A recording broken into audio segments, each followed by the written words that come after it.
ನಮಸ್ಕಾರ ಸ್ನೇಹಿತರೆ, ಮಾವಿನ ಹಣ್ಣು ಅಥವಾ ಮಾವಿನಕಾಯಿ ಅಂದರೆ ನಿಮಗೆ ತುಂಬಾ ಇಷ್ಟನಾ? ಹಾಗಾದರೆ ತಪ್ಪದೆ ಒಂದು ಲೈಕನ್ನು ಕೊಡಿ, ವಿಡಿಯೋವನ್ನು ಸ್ಕಿಪ್ ಮಾಡದೆ ಪೂರ್ತಿಯಾಗಿ ನೋಡಿ.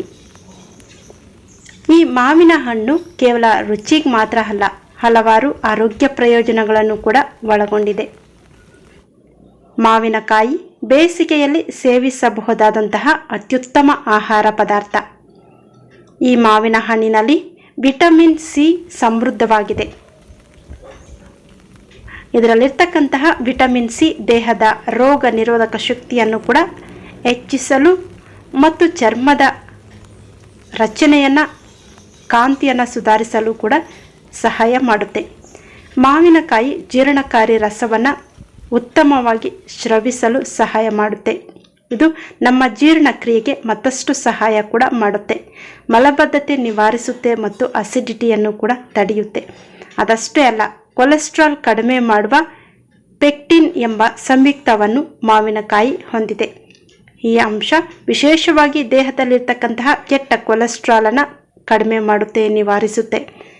ಮಾವಿನ ಹಣ್ಣು ಇನ್ನೊಂದು ವಿಷಯ ಏನಪ್ಪ ಅಂದರೆ, ಮಾವಿನ ಹಣ್ಣಿನಲ್ಲಿ ಕ್ವೆರ್ಸಿಟಿನ್, ಐಸೋಕ್ವೆರ್ಸಿಟಿನ್, ಆಸ್ಟ್ರಾಗಾಲಿನ್, ಪಿಸೆಟಿನ್ ಮತ್ತು ಗ್ಯಾಲಿಕ್ ಆಮ್ಲದಂತಹ ಸಂಯುಕ್ತಗಳಿದ್ದು, ಇದು ಕ್ಯಾನ್ಸರ್ ವಿರೋಧಿ ಗುಣಲಕ್ಷಣಗಳನ್ನು ಕೂಡ ಹೊಂದಿದೆ.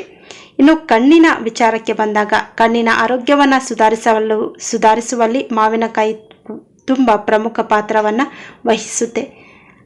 ಏಕೆಂದರೆ ಇದರಲ್ಲಿ ವಿಟಮಿನ್ ಎ ಮತ್ತು ಫ್ಲೇವನಾಯ್ಡ್ ಅಂಶಗಳಿದ್ದು ನಮ್ಮ ಆರೋಗ್ಯವನ್ನು ಕಾಪಾಡಿಕೊಳ್ಳುವಲ್ಲಿ ಉತ್ತಮ ಪಾತ್ರ ಕೂಡ ವಹಿಸುತ್ತೆ. ಅದಷ್ಟೇ ಅಲ್ಲ, ಡಯಟ್ನಲ್ಲಿ ಮಾವಿನಕಾಯಿ ಇದ್ದರೆ ಉತ್ತಮ, ಏಕೆಂದರೆ ಇದು ಮೂಳೆಗಳನ್ನು ಬಲಗೊಳಿಸುತ್ತೆ.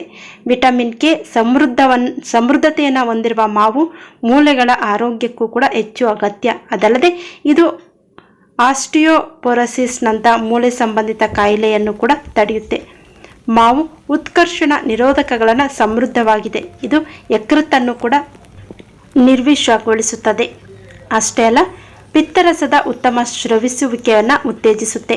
ಮಾವು ಕಡಿಮೆ ಗ್ಲೈಕಮಿನ್ ಸೂಚಿಯನ್ನು ಹೊಂದಿರುವ ಕಾಯಿ ಮಧುಮೇಹ ಇರುವವರಿಗೆ ಸೂಕ್ತ, ಏಕೆಂದರೆ ಇದು ರಕ್ತದಲ್ಲಿರ್ತಕ್ಕಂತಹ ಸಕ್ಕರೆಯನ್ನು ನಿಯಂತ್ರಿಸುವಲ್ಲಿ ಸಹಾಯ ಮಾಡುತ್ತೆ.